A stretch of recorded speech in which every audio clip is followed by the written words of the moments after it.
If you were to ask me to describe Moebius in two singular words, I'd say tenacious and pathetic. Now don't misunderstand me when I say pathetic. When I say that, I don't mean of low quality or of low standard, I just mean pitiable. That's why to me, it truly goes without saying that Moebius is without a doubt one of Xenoblade's strongest characters ever. Not even just antagonists, but characters period. At least I think so. Yet even so, he went from a beacon of hope in the world as an Ouroboros member to a sorely pathetic man succumbing to and reveling in both the cost of his grief and ironically his love by selling it, along with himself by deal with the devil, sinking himself into the depths of darkness and willfully staying there, refusing to face all truth, just to what? Hide? Convince himself he was right, that he was justified? What were these truths? Well, that's why we're here, to dig deep into the characterization of Moebius and the real cost of him trying to bear these burdens alone, along with what makes him so strong yet so incredibly weak and pitiful, and how he may not be so different from many other characters we know even outside of Noah. So please subscribe if you haven't already for future analyses like this and more. I really appreciate it, so let's try to hit 3.5k subs before the end of July. Hey, that sounds good to me, let's do it.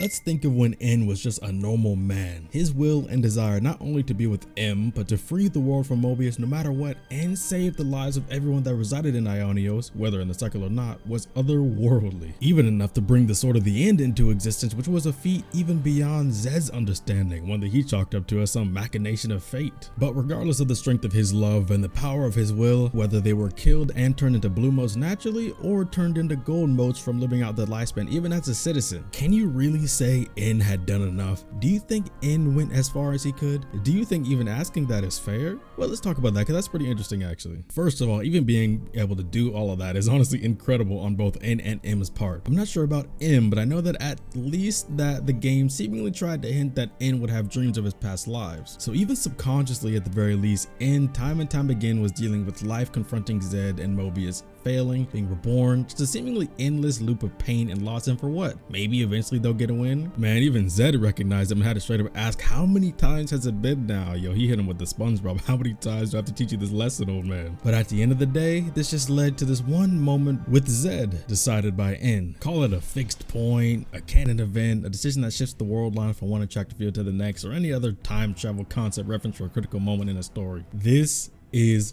that. When given the direct choice, when put in front of him the many lies he said prior, N now has more influence than he's ever had. What does a man so desperate to save those he loves from dying do in times like this? Zed tempted him so perfectly with buttering N up with how unique and special they were even beyond the world and his understanding, yet even so, he couldn't overcome them. So he decided to give him a choice between continuous lies to try to take down Moebius, or no longer having to suffer the loss of his love M at the cost of them both becoming what they've opposed all this time. Now this was truly an evil scheme to make you choose between these things. Now that's where a big component of this video comes in for me. I'll get to the real comparison in a second, but as far as Xenoblade 3 characters that I find N really similar to outside of Noah is Shania. Those that have talked to me will know that for the longest, Shania was my favorite Xenoblade 3 antagonist, but now N is more or less tied. But if I was still forced to pick only one, it would still be Shania though. But both N and Shania wanted nothing more than to make those around them happy with their efforts, and both, no matter what, were shut down in their own ways. Each of them were so desperate to get some wins with their lives and were so close to making it outright, but made a wrong turn, a huge wrong turn, enslaving themselves to the Moebius curse. And they both tried desperately to convince themselves what they did was right so they wouldn't have to face the fact that their actions were wrong, both willingly doubling and tripling down due to feeling like they had done so much wrong, so how could they turn back? Even though deep down they wanted to, is the shame not too great? If they've sank so deep, why not try and make this work to justify their atrocities even if they're hurting themselves and so many others in the process? And that's why I love them both. The tragic heroes turned Moebius with so much heart and desire to do good, but life made it so difficult, and when they were so close to the good ending, they faltered, and that falter led to their downfall. It almost wants to make you say, well, that just isn't fair for them. Well, in the words of Kanan Jarrus, real fights rarely are. But even with all of that, that, for N, there's something more for his characterization I need to point out, which is who he was inspired by. I heavily believe that the inspiration for N's storyline in general and how it connects to M, Matthew, and Noah was inspired by the story of Anakin Skywalker. Now please stay with me on this one. I genuinely think this, and it's actually extremely important towards N's entire character arc from the base game and Future Redeemed. I mean, it wouldn't be the first time Japanese writers or mangaka were inspired by Western media. Yoshi P and the developers of Final Fantasy 16 openly admitted that Game of Thrones was a pretty good sized inspiration for Final Fantasy 16. And Kohei Horikoshi, the writer of My Hero Academia, well, Deku's Black Whip ability is heavily inspired by Spider-Man. The quirk One for All, its ability to stockpile power from past lives, is literally the spirit of the Avatar in the Avatar state. And it also has many cities named after real Star Wars locations, so I don't think this is far-fetched at all. So stay with me and let me break it down, even for you non-Star Wars fans, because this isn't just about the similarities between the two, but the excellent portrayals of a fallen hero, and frankly, it hurts. Let's start by going back to Zed's manipulation of N. He has one crippling weakness: his love. His love is so strong and so ingrained into him life after life. How far would he be willing to go to cease losing her? And Zed made him think he had the freedom to choose, but it was actually just the illusion of the freedom to choose. He teased him with killing M and putting her into the cycle again after giving him his incentive and trade-off of them getting to live, but must wipe out the people of the city. He must take away all that N and M helped to build. And all these paralleled to Anakin Skywalker incredibly well. Anakin, who was the poster boy of the Clone Wars, Jedi Knight with more charisma and strength with the Force, not simply because he was a chosen one, but because of his dedication and love for others.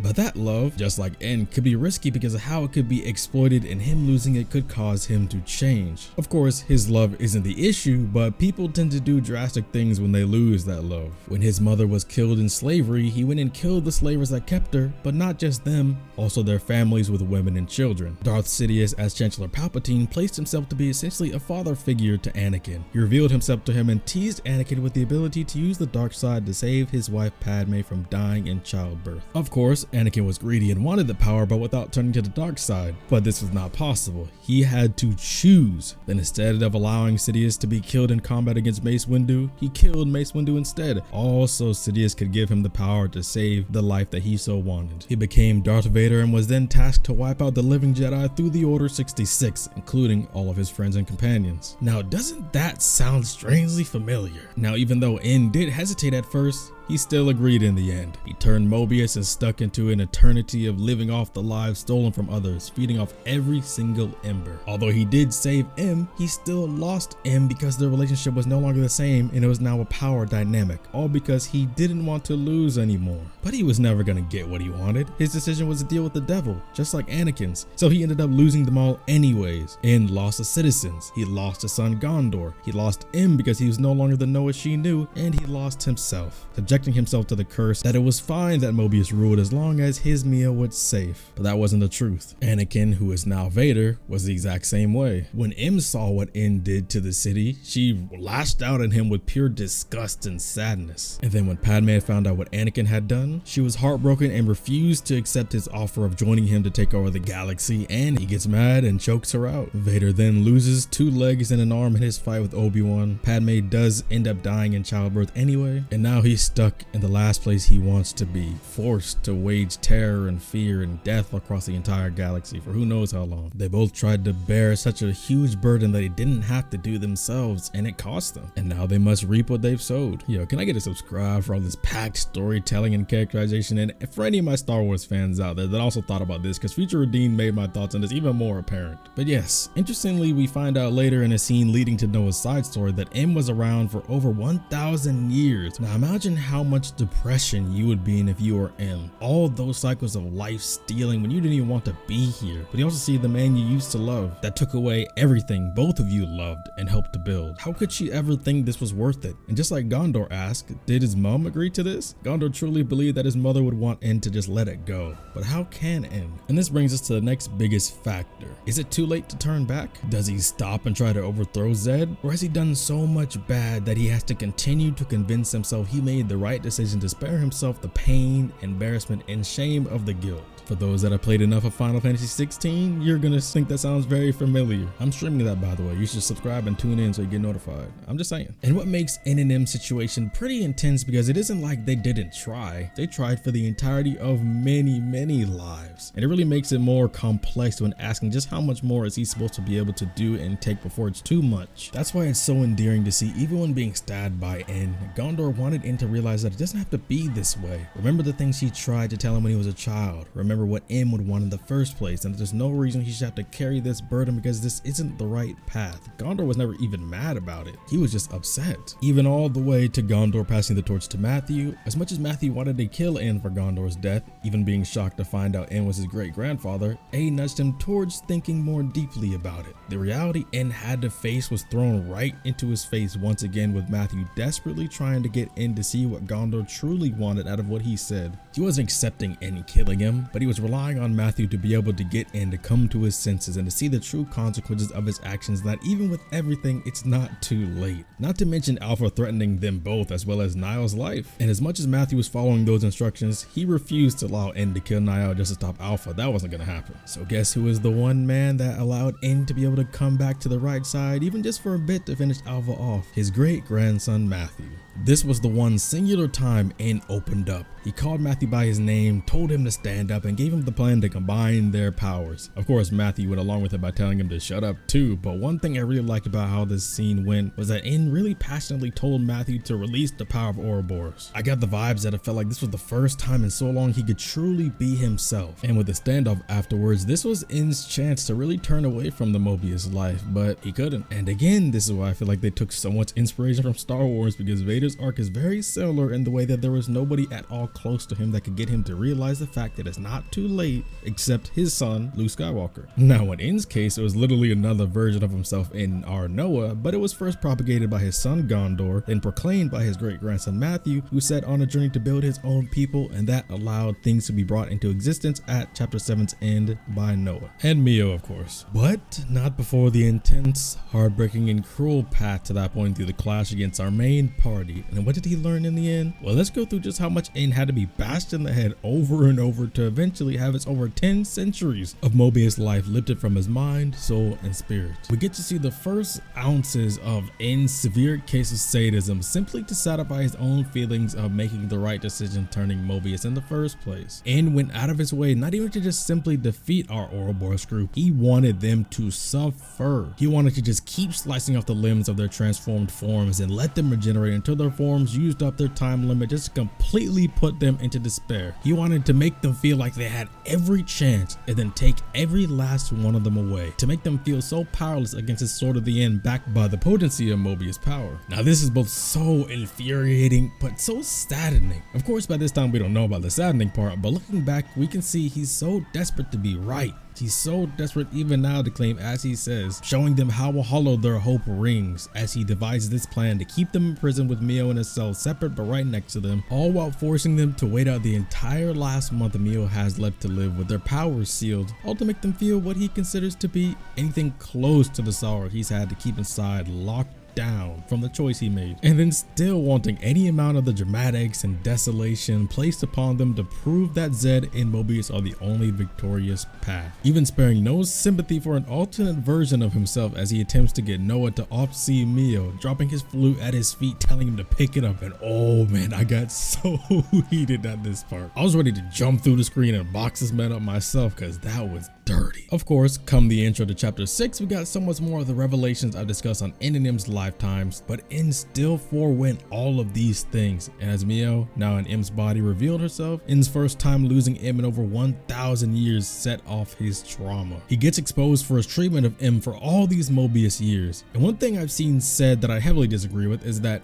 N didn't love M or never loved M but wanted to control her, and that's just not true. Even to say that he no longer loves her but only wants to control her, it also isn't true. Yes, he did become controlling, but he absolutely did love her as well. He just became so warped in trying to keep her alive that he got rid of all of his values and took away all of her choice in the matter. That's why Mio had to tell him that M just couldn't follow him anymore and she couldn't go on. And then Noah also tells him that even feeling his and M's child in his hands from those memories memories, that sensation. How could he have had that and still gave it all away and take away their lives and all the others of the city, and even beyond them, but harvesting people without batting an eye? And man, that line is so well crafted. Even in N's breakdown and lashing out to fight again, he says he feels the same way as he always did, which to a degree isn't wrong, but what he has now is far too warped and skewed to be innocent, which is why after the fight he didn't realize that she just wanted to live out her days with him and not have eternity, and certainly not live in an eternity of control. Do you see how much breaking through to N that this takes? This is all after Noah takes him down and tries so hard to get through to N that even with his efforts he still took the coward's way out, that if he truly meant to do right he'd have found a way. So how could he dare talk about the world and life? Noah being super harsh here is exactly what N needs, and I gotta say I love Mio putting the most pressure on N after the fight, because with N having said what's the point if she's gone now, and then she just says it's you that drove her to this. That is a ball right there. Wake up already, N. Now if it weren't for X's recalling of them to Origin, I think N would have just died here, but him not dying here made me appreciate so much more his real N in chapter 7. If you haven't seen my last video, what is the best scene of every chapter of Xenoblade 3, I recommend you check it out, because these scenes in chapter 7 threw me for a loop when deciding what chapter 7's best scene was, which I won't spoil what I picked for that video. Go check that one out. The video link is in the description below. You could tell with how the events between their last meeting in chapter 6 and now have changed all their mindsets, especially N's. He is a hot mess, but our group is stronger than ever. Back then they were still reeling and recoiling from all the sadness and feeling of powerlessness, but now having met Nia, been through Mio and Noah's side stories, pondering more and more about Moebius's true mindset thanks to Chris, the way they treat N here is even more what he needs, which causes N to just feel way more offended. That's why he tells Noah he looks smug with his woman on his arm, which is the farthest from a smug look. It's just N's own shame distorting his viewpoint. So he deserved Noah calling him a poor clod and telling him he doesn't understand anything, because it's true. N is real pathetic right now, and period. And that's why I said what I said earlier. And he said he want to keep the Kavesi queen captive? You couldn't even keep M under your thumb. Sorry, is that too soon? Is that too insensitive? Nah, you could hold that one in. That's why you're the only one in this room right now without some newfound confidence. You are lower than ever. They aren't leaving without freeing Melia, and N once again desires to prove that willpower alone won't change the world. And that's a packed line, because think about the willpower of N. To make it easier, think back to Future Redeemed and how that gave us more light on that fact. Just think about the power of his will and his emotions being able to surpass Alpha's initial power level. So Alpha was forced to amass more to deal with N in his Sword of the End. Noah says he'll prove N wrong, because they all have learned the true power of Ouroboros and have full faith in his purpose being to defeat Moebius. All doubts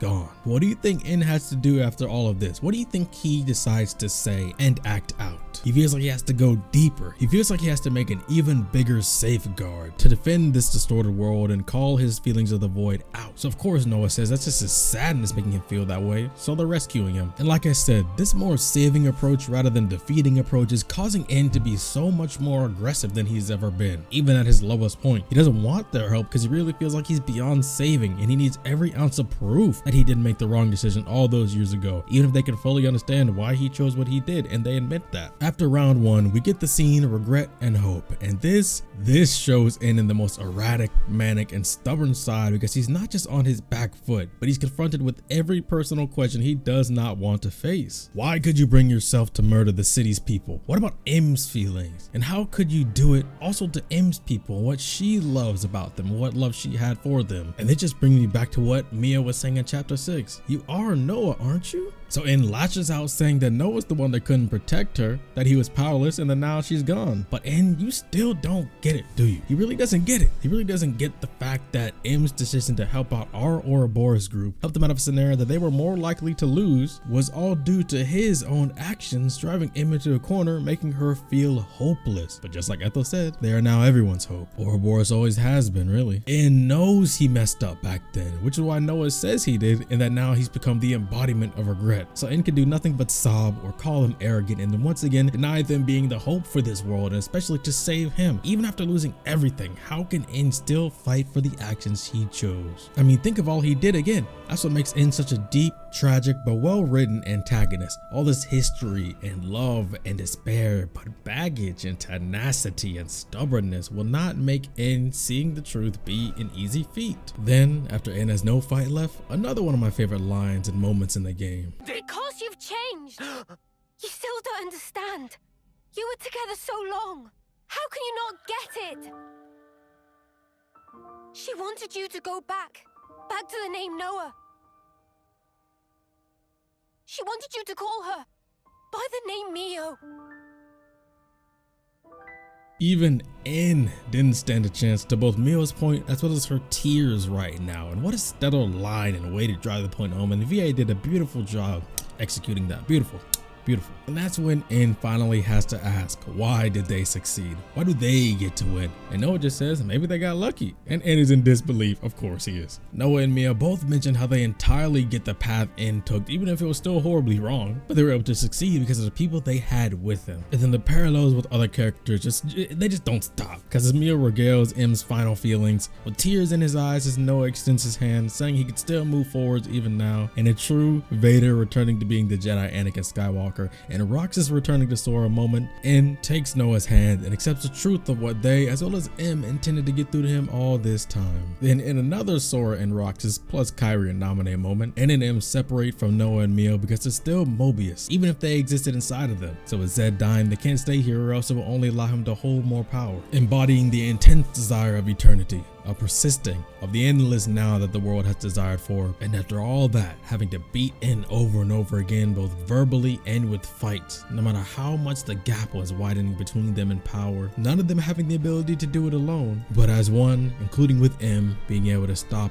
N once and for all. And so off N and M go, allowing the freeing of both worlds and them to separate once again. Wow, just wow. What a stellar and top tier character in N, right? His arc is so potent, frustrating, unfortunate, yet beautiful, precious, regretful, and hopeful, all due to the sheer scale of his many lives, his feelings of shame and guilt on top of killing his own descendants and people and enslaving himself, all to still finally realize in the end that it was true, that there was a way out. If you stayed this long, put hashtag Sword of Origin on your comment and let me know what you guys think of N and everyone and everything tied to him. And let me know what other characters you think N reminds you of, where you think N got his inspiration from, if any. Subscribe to the channel if you haven't for more content and streams. I'm streaming through Final Fantasy 16 right now, so stay tuned for more of those. Check out my Xenoblade Originals playlist for past Xenoblade videos and look forward to more to come, as well as checking out my other playlists and videos for all of my other original series and video types. I appreciate you watching up to this point and see you in the next one. I wonder who I'll do the next character dive on. Leave some suggestions. It doesn't even have to be a Xenoblade character.